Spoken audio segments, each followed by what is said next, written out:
Pada kali ini kita akan coba share dan melihat perkembangan budidaya melon Sistimacida. Kebetulan hari ini memasuki usia 28 HST. Ya. Alhamdulillah secara perkembangan keseluruhan terlihat sampai atas ya, semua dalam kondisi sehat. Yang pasti di 28 HST ini bakal buahnya sudah mulai membesar ya. Nah, lihat sini ya, buahnya sudah mulai sebesar ini 28 HST, dan sudah muncul lebih dari ini, kalau kita hitung sudah ini 1 2, sudah mulai besar-besar ya. Ini kemungkinan satu pohon sudah mulai bakal buah yang sudah jadi ada sekitar 10 buah yang sebelah sini ya. Mudah-mudahan sih target sesuai harapan, satu pohon berbuah 10 dengan bobot 2 kilo itu bisa tercapai ya. Kalau lebih itu bonus ya. Nah, untuk memenuhi nutrisi seperti ini kita gunakan nutrisi AB Mix yang kita racik. Nanti kalau sudah berhasil nanti kita bisa show up ya terkait pupuk apa yang kita gunakan ya. Ini sedang kita uji coba dulu ya. Kalau kemarin paling banyak memang ada yang 10 tapi tidak semuanya. Nah, nanti kalau pupuk ini berhasil ya membuahkan 10 bahkan lebih ya, nanti kita akan coba share ke teman-teman, siapa tahu berminat bisa menggunakan pupuk yang kita gunakan seperti itu ya. Nah, untuk perawatan di usia 28 HST 28 sorry ya 28 HST ini memang kita harus sering cek ya. Pastinya adalah ini pH meter, ini kita akan selalu cek. Kebetulan untuk di 28 HST ini kita menaikkan ppm nya sekitar 23.000 ya. Tuh 23 ya, 23.000 ppm kita naikkan. Biasanya kemarin kita sempat gunakan di 2000 ppm ya. Kali ini kita coba naikkan menjadi 23 ya. Itu mudah-mudahan target yang kita harapkan.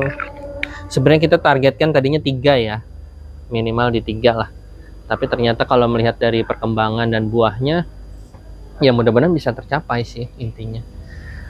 Tidak banyak yang terlalu ribet di budidaya Macida ini ya, sangat simpel. Yang pasti tinggal kita polinasi secara terus-menerus ya. Nah, ini juga kita tadi, mana Bang Leman tadi? Bang Leman tadi sudah dipolinasi? Udah ya?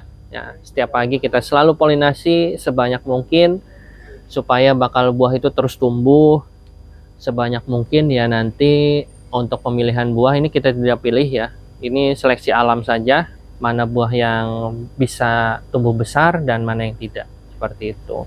Karena kalau kita pilih nanti khawatir yang kita pilih ternyata memang bagus gitu bakal buahnya, seperti itu ya. Jadi buat teman-teman, seperti yang di video-video sebelumnya kita jelaskan bahwa sistem Macida itu tidak terlalu ribet ya kalau menurut kami ya. Tapi kalau menurut pandangan teman-teman, sistem Macida itu bagaimana ya, silahkan di kolom komentar ya. Kalau bagi kami sih ini tidak terlalu ribet, simple, dan tidak terlalu banyak apa ya mengurusi cabang-cabang ini. Kita biarkan saja, dan kita yang penting sih kita atur rambatannya ya, supaya rambatannya ini lurus ya, sesuai dengan yang sudah kita tentukan di sini.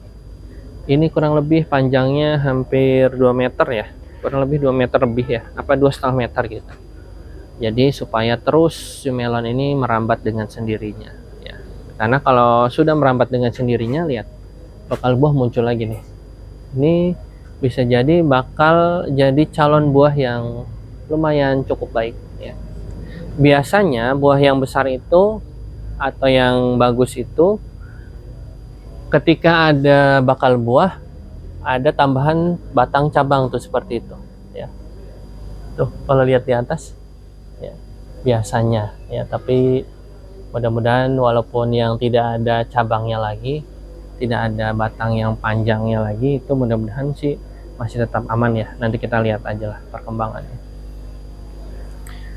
Terus yang paling penting buat teman-teman semua ini adalah selalu mengecek ya, apakah ada kutu-kutuan yang itu ya.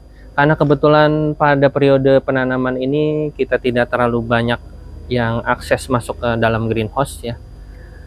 Alhamdulillah secara penanaman ini tidak terlalu banyak masalah ya. Mungkin ini Bang Leman, nah ini mulai muncul bercak-bercak jamur ya. Nanti akan kita coba atasi gitu. Ini kemarin sempat nggak ada ya Neng ya? Kemarin nggak ada ya. Nah ini juga perlu kehati-hatian karena bisa jadi tergantung kondisi yang ada di melon sebelah sini ya. Khawatir nanti jamurnya itu terbawa.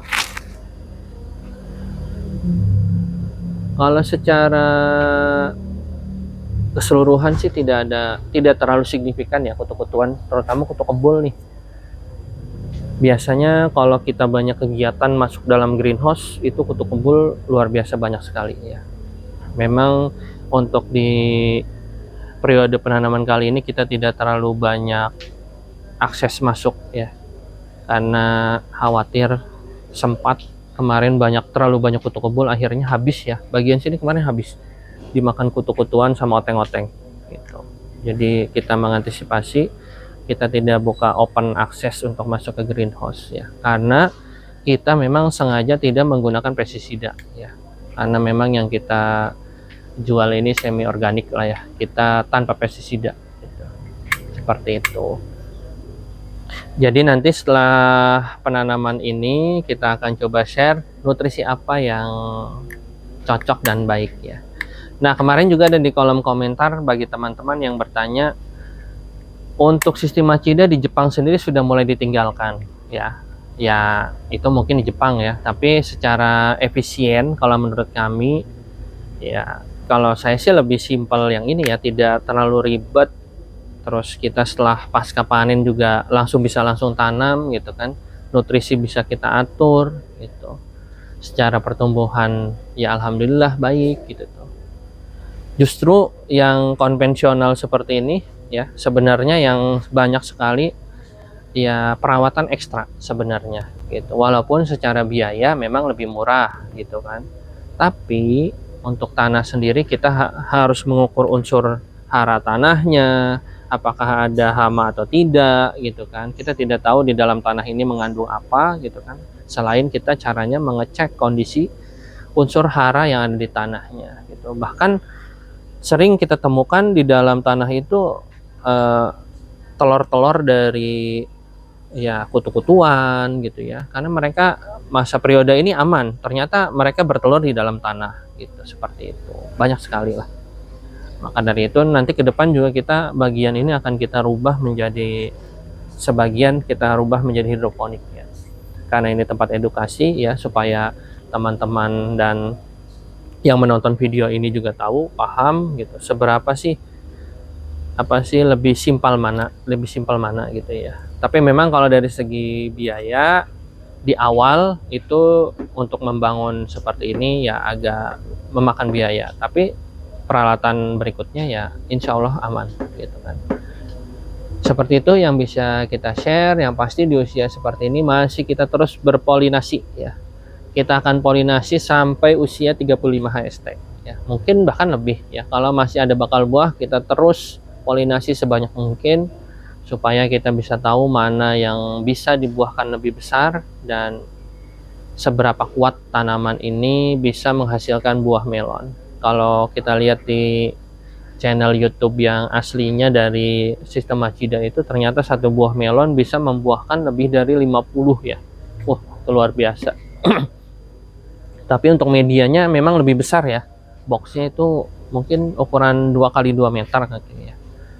Nah itu nanti akan kita coba juga deh, penasaran ya apakah benar gitu bisa seperti itu. Tapi memang secara utuh itu nutrisi yang digunakan juga mempengaruhi ya, selain media tanam dan alatnya gitu, tapi nutrisi itu sangat penting ya.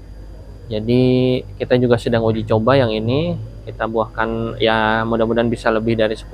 Jika berhasil nanti kita akan coba share buat teman-teman semua. Mungkin itu yang bisa kita share pada pengalaman kali ini. Mohon maaf kali ini bukan menggurui atau apapun itu. Dari semua video yang kita share bukan bermaksud menggurui, kita juga hanya berbagi pengalaman apa yang sudah kita tanam di Umah Tani. Mudah-mudahan bermanfaat buat teman-teman semua. Jangan lupa like, comment, subscribe channel ini. Mudah-mudahan bisa kita konsisten dalam berbagi informasi, berbagi inspirasi seputar pertanian, peternakan, dan perikanan. Mudah-mudahan bermanfaat. Sampai ketemu di video selanjutnya. Terima kasih.